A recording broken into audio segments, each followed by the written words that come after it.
Radio Sucesos 101.7 FM presenta su noticiero Sucesos, un periodismo libre para una democracia plena. Los hechos y las opiniones de los sucesos que marcan nuestro tiempo.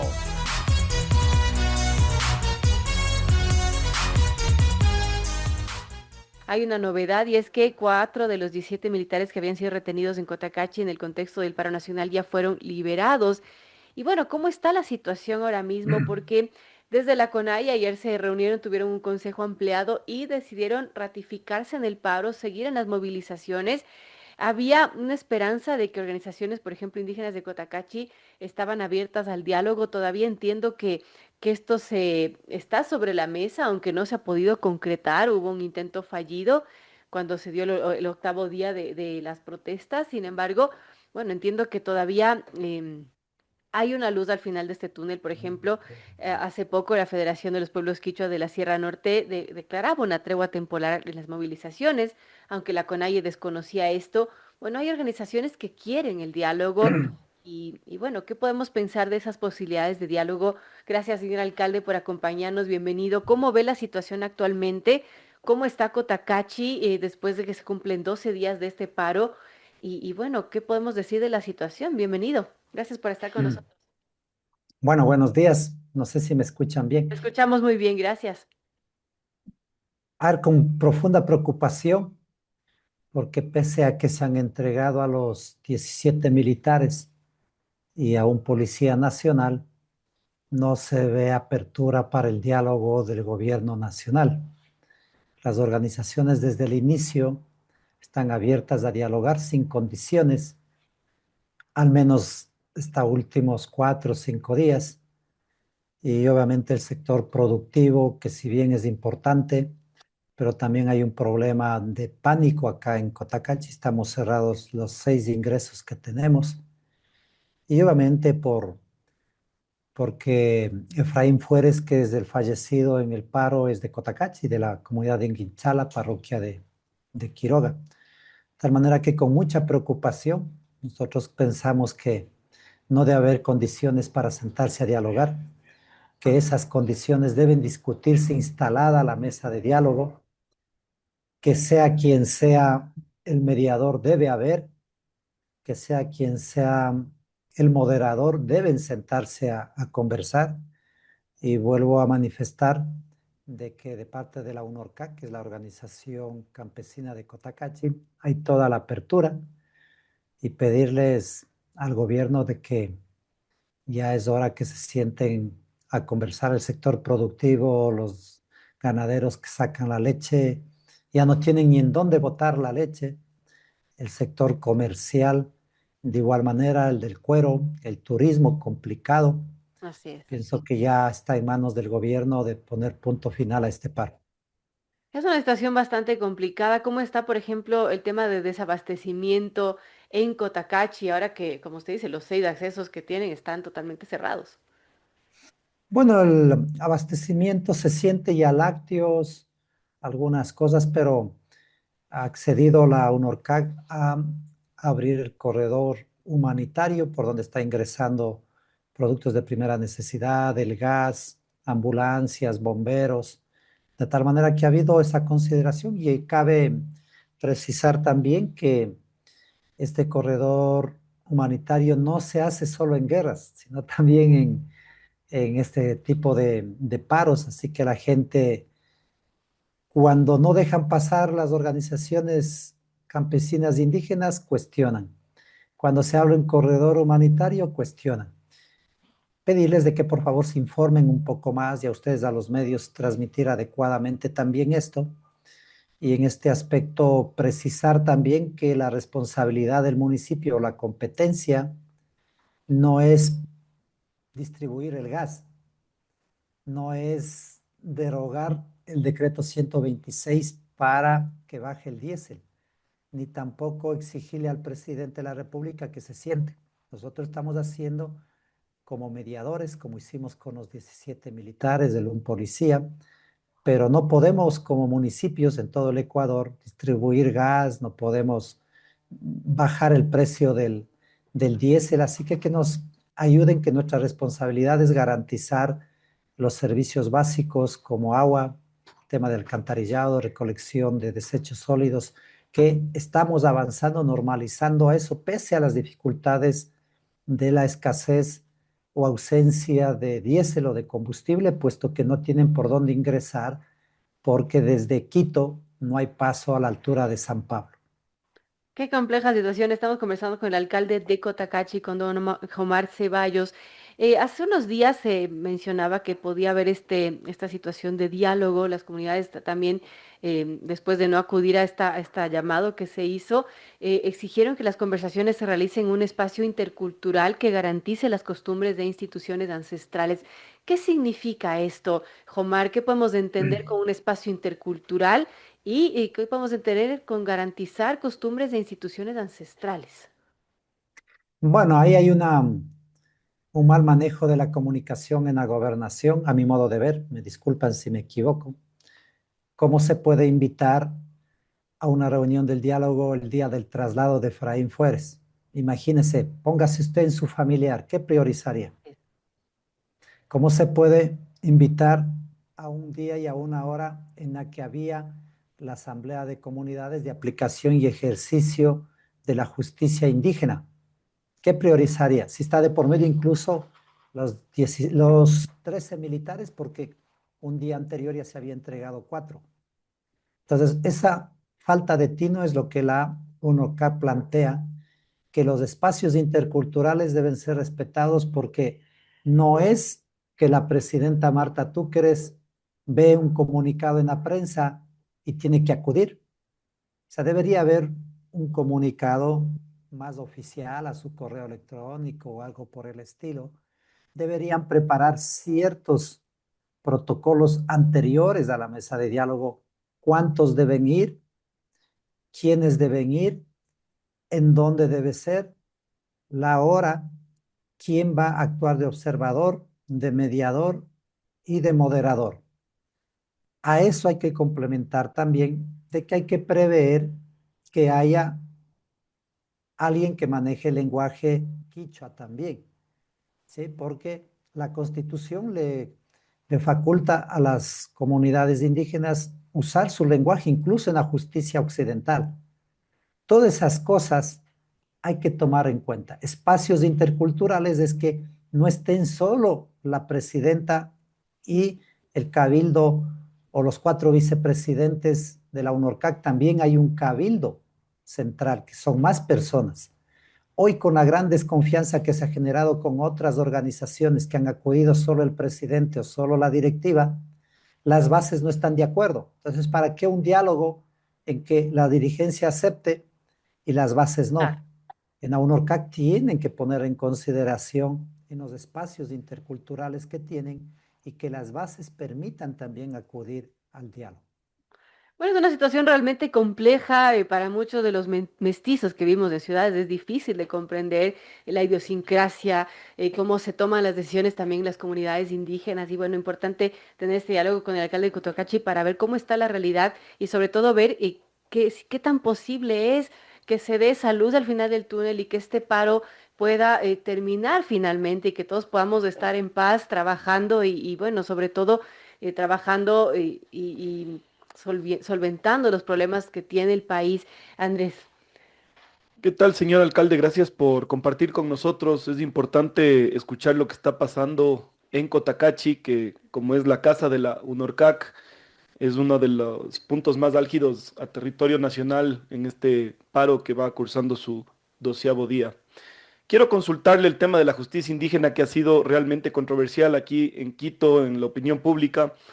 Obviamente que las comunidades tienen un derecho constitucional para juzgar bajo sus tradiciones, que es el tema de la justicia indígena, pero usted cree que es justificado el secuestro de 12 militares? Y uno regresó, según el ministro del Interior, John Reinberg, completamente desfigurado. Yo mismo he visto las fotos. Es decir, a la final son autoridad, son fuerza pública, y ese secuestro pone en jaque el orden constituido. Entonces, ¿cuál es la versión y cuál es la realidad de lo que pasa allá, señor alcalde? Bueno, retoma las palabras de la amiga periodista, que lo que Verónica. más nos, Verónica, lo que más nos falta es interiorizar y conocer el tema del derecho consuetudinario, de la justicia indígena, de los procesos que conducen a ello. Y hay varios artículos, si no me equivoco, el 174, el 57, que le faculta la Constitución. Es decir, se está actuando constitucionalmente. Otra cosa es que muchas veces este Estado, no digo gobierno actual, el Estado del Ecuador es altamente racista. En este momento afloran particularmente de los mestizos esta situación que cómo puede haber dos estados en un estado, cómo pueden gobernar los gobiernos, pero eso está en la Constitución. Son unos derechos que hay que aplicarlas y que no es un secuestro. Ellos estuvieron resguardados por los cabildos en un territorio indígena o ancestral, resguardados. Con eso no es que estoy yo poniendo mi punto de vista afirmativo hacia los compañeros de la UNORCAC o a los compañeros indígenas. Estoy develando lo que dice la Constitución. Y en ese procedimiento, en buena hora, estuvo mi persona como alcalde, y gracias por haberme invitado, que tienen la confianza. Estuvo el padre Ginso en representación de la curia, estuvo la Defensoría del Pueblo, estuvo la Fiscalía, estuvo la Cruz Roja y Derechos Humanos. Entonces, la pregunta que uno se hace es, si no fuera constitucional, si esto no estaría amparado en las leyes, no fueran todas las instituciones. Es decir, siempre, no solo en este gobierno, acuérdese de los 2 o 3 últimos gobiernos, lo mismo nos decían, secuestro, que no pueden crear otro Estado, y en la Constitución muy claro dice que somos un Estado plurinacional e intercultural. Es decir, cuando queremos hacer de los compañeros indígenas folclore, turismo, ahí sí son importantes los compañeros indígenas o las organizaciones. Cuando se quiere aplicar un derecho que dice la Constitución y que dice también su ancestralidad y su costumbre de hacer así, ahí ponemos el término de secuestro. Ahí estuvieron 13 militares. Todos dieron su versión verbal y su versión escrita. Ninguno de los 14, perdón, de los 13 y 4 que fue el día anterior liberado, dijeron que han sido maltratados. Ninguno. ¿Dónde se procede estos temas de golpes? En las manifestaciones donde fue asesinado Efraín Fuertes. Entonces yo les pregunto también a ustedes, ¿acaso en las manifestaciones de los mestizos o en Quito o en otros lados no hay piedras, no hay bombas, hay forcejeos? Pero si a usted le disparan y le matan, ¿cuál es su reacción? Porque totalmente de acuerdo que para mantener el orden hay que botar bombas, hay que dialogar, hay que quitar los escombros, pero disparar al cuerpo no está bien. Y si en esos forcejeos les cogen a 17 militares, no al Policía Nacional, eso fue después, y ahí les pegan en los forcejeos, ahí hay problemas, eso llega al espacio de todos, que es en la comunidad de la casa comunal o a la que ellos han designado, ahí nunca les toparon, les dieron de comer bien, les dieron atención médica, conversaban, eso expresaron. Entonces imagínese que a usted en la justicia occidental le permitieran eso en las cárceles. El momento de la asamblea, que le denominamos de justicia indígena, pero que se llama de aplicación y administración de la justicia local, podríamos decirlo, hasta los familiares estaban ahí. Se transmitía en vivo los testimonios con las autoridades que estábamos ahí. Es decir, para nosotros es más humana, es más democrática, tiene un procedimiento ante la principal autoridad, que es la Asamblea Comunitaria. Nosotros quisiéramos que en la justicia occidental suceda eso, ¿no? De tal manera que siempre también los medios de comunicación y particularmente la población tiene que ser o intentar ser objetivos. No pedimos ser neutrales porque nosotros tenemos nuestro paradigma, nuestra forma de pensar y dejar de lado incluso la afinidad a un gobierno y debemos cuestionar al Estado. Obviamente, también salieron a decir que 4 militares anteriores a los 13 que se entregó un día anterior les han estado pidiendo dinero. Yo estuve de mediador con los coroneles de la policía, con los coroneles del ejército y nunca condicionaron las comunidades que primero les paguen. Nunca me dijeron los coroneles del ejército y de la policía están pidiendo dinero. En la justicia indígena no entra el trance de dinero. Y además, el castigo que les dieron, porque no se sabe todavía quién fue el que mató a Efraín, no fue como regularmente se escucha. Es que se respeta los derechos humanos, es que les pegan, que sí, en otros casos hay excesos, hay que reconocer, pero esta vez lo que máximo se les hizo es una sanación con unas ortigas en las manos y creo que más bien eso debería aprender la justicia occidental. Ojo, nosotros estamos cuestionando al Estado que es racista, que es monolingüe, que es excluyente y que los diferentes gobiernos, no solo este, desconoce y tergiversa la información. Bueno, con sus distintos matices, porque el racismo lamentablemente también se da de lado y lado, señor alcalde. Pero esto será una discusión muy larga. Yo quiero agradecerle por darnos su visión y comentarnos cómo está la situación ahora en Cotacachi. La violencia, definitivamente, de donde sea que venga, hay que rechazarla y todos los actos que se han cometido de abusos de lado y lado se tienen que investigar sin duda. Y quiero agradecerle por estar con nosotros en Radio Sucesos y bueno, esperemos que ese diálogo finalmente se concrete. ¿Usted cree que será la única salida para que este paro se deponga, termine? Obviamente, Berito, la violencia venga de donde venga, no hay que justificarla, hay que rechazarla. Nosotros con el padre Ginso, que se ha ganado mucho la confianza de las organizaciones de los indígenas, estamos manejando esta frase de que la justicia y la paz deben volverse a abrazar, deben volverse a besarse, pero eso se lo logrará solo con diálogo, deponiendo actitudes de parte y parte. Así es. Hoy podemos decir, y desde hace algunos días, que las organizaciones han cumplido todo lo que se podía pensar para un diálogo. No han habido condiciones, pero últimamente en estos días el gobierno está poniendo condiciones para el diálogo y me parece una imprudencia, porque mejor siéntese en la mesa y esas condiciones previas que están planteando discutan en la mesa. Diálogo. No va a haber mejor herramienta que el diálogo.